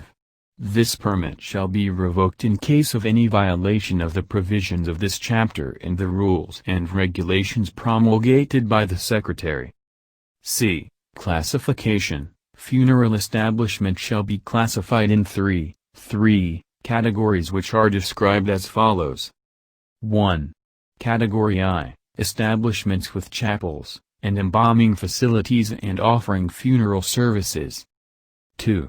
Category II, establishments with chapels and offering funeral services but without embalming facilities. 3. Category III, establishments offering only funeral services from the house of the deceased to the burial ground. D. Sanitary requirements - For funeral chapels, the requirements prescribed for places of public assembly in this code shall be applied. For embalming and dressing rooms - 1. They should be constructed of concrete or semi-concrete materials with sufficient space to accommodate 5 bodies at one time. 2. The floors and walls shall be made of concrete or other durable impervious materials. 3. Ventilation and lighting should be adequately provided. 4. Embalming shall be performed on a table made of a single marble slab or other equally impervious materials. It shall be so constructed that all washings and body fluids shall flow to a drain connected to the waste piping system of the building. 5. Embalming and assistants shall use rubber gloves when working. 6. Washing facilities with soaps, detergents and germicidal solutions shall be provided for use of the following personnel. Section 94. Licensing and registration procedures. The licensing and registration of undertakers and embalmers are subject to the following requirements. A. Issuance of license to practice - 1. Any person who desires to practice undertaking or embalming shall be licensed to practice only after passing an examination conducted by the department. 2. Licensed undertakers or embalmers shall practice undertaking or embalming in accordance with requirements prescribed by the department. 3. Licensed undertakers or embalmers shall display their licenses conspicuously in the establishments where they work. B. Issuance of certificates of registration. 1. An undertaker or embalmer shall apply annually for registration certificates and pay an annual registration fee of 25 pesos to the regional health office concerned. 2. The first registration certificate issued shall cover the period from the date of issuance to the last day of the current year. Subsequent certificates shall bear the date of January 1st of the year of issuance shall expire December 31st of the same year. 3. Certificates of registration shall be posted conspicuously in establishments concerned. C. Exemption. Government and private physicians may perform embalming without license and registration certificates as exigencies require. Section 95. Autopsy and dissection of remains. The autopsy and dissection of remains are subject to the following requirements. A. Person authorized to perform these are 1. Health officers. 2. Medical officers of law enforcement agencies, and 3. Members of the medical staff of accredited hospitals. B. Autopsies shall be performed in the following cases. 1. Whenever required by special laws. 2. Upon orders of a competent court, a mayor and a provincial or city fiscal. 3. Upon written request of police authorities. 4. Whenever the Solicitor General, provincial or city fiscal as authorized by existing laws, shall deem it necessary to disinter and take possession of remains for examination to determine the cause of death, and 5. Whenever the nearest kin shall request in writing the authorities concerned to ascertain the cause of death. C. Autopsies may be performed on patients who die in accredited hospitals subject to the following requirements. 1. The director of the hospital shall notify the next of kin of the death of the deceased and request permission to perform an autopsy. 2. Autopsy can be performed when the permission is granted or no objection is raised to such autopsy within 48 hours after death. 3. In cases where the deceased has no next of kin, the permission shall be secured from the local health authority. 4. Burial of remains after autopsy. After an autopsy, the remains shall be interred in accordance with the provisions in this chapter. Section 96. Donation of human organs for medical, surgical, and scientific purposes.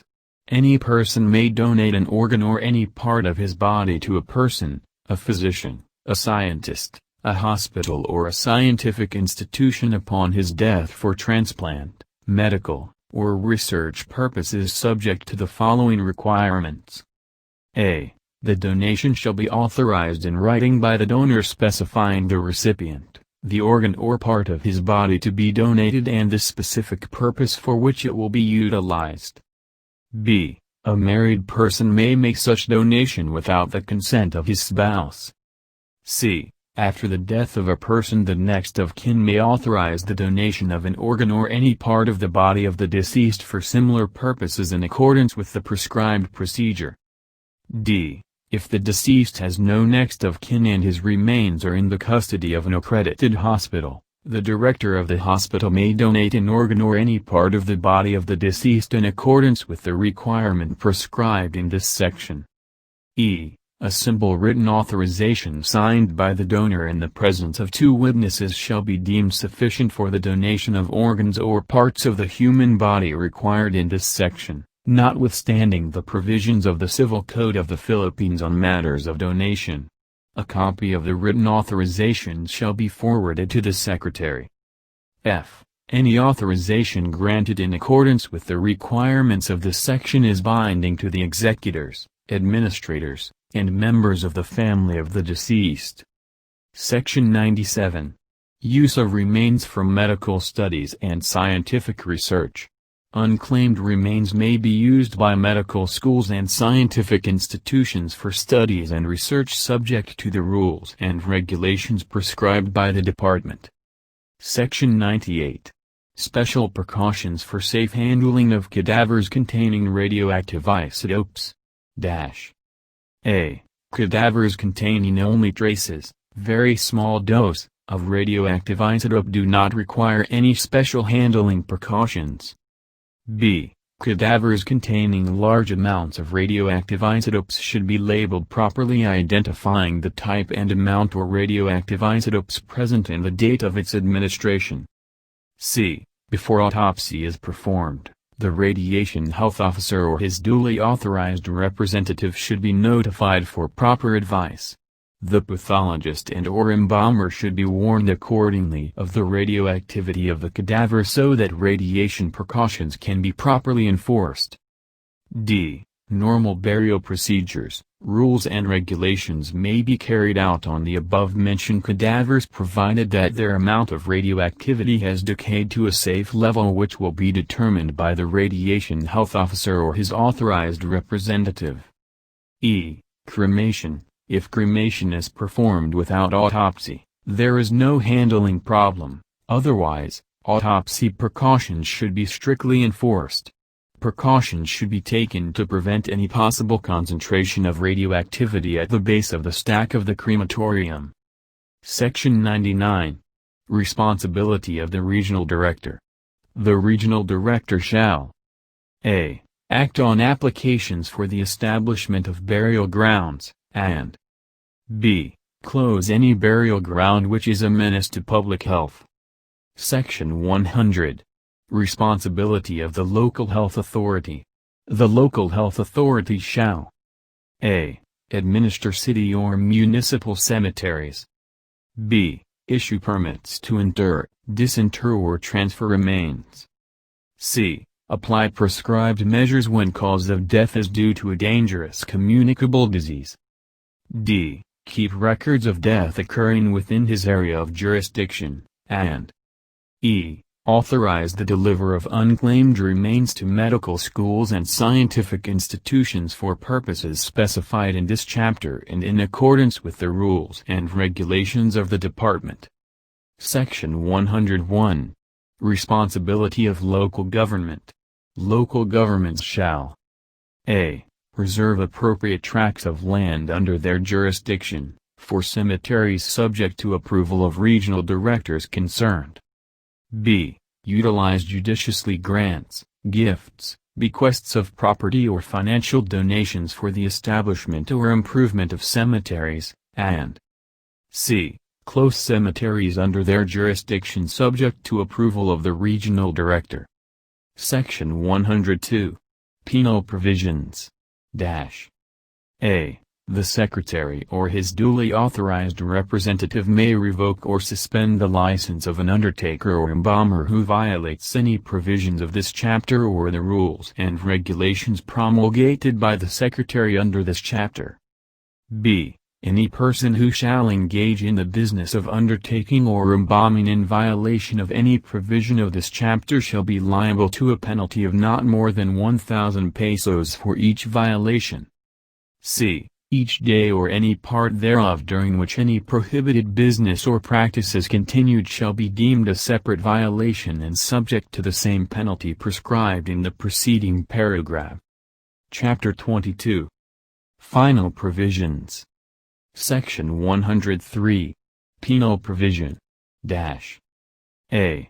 Unless otherwise provided in any chapter or section in this code, any person who shall violate, disobey, refuse, omit or neglect to comply with any of the rules and regulations promulgated under this code shall be guilty of misdemeanor and upon conviction shall be punished by imprisonment for a period not exceeding 6 months or by a fine of not exceeding 1,000 pesos or both depending upon the discretion of the court.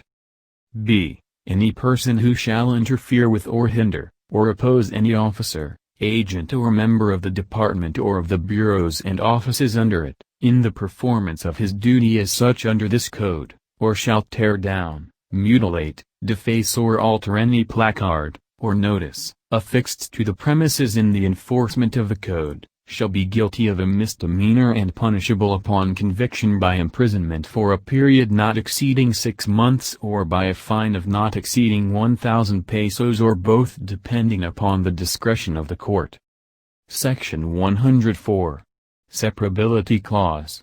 In the event that any section, paragraph, sentence, clause, or word of this code is declared invalid for any reason, other provisions thereof shall not be affected thereby. Section 105. Repealing Clause. All laws, as well as pertinent rules and regulations thereof which are inconsistent with the provisions of this code are hereby repealed or amended accordingly. Section 106. Effectivity. This code is hereby made part of the law of the land and shall take effect immediately. Done in the city of Manila, this 23rd day of December, in the year of our Lord, 1975.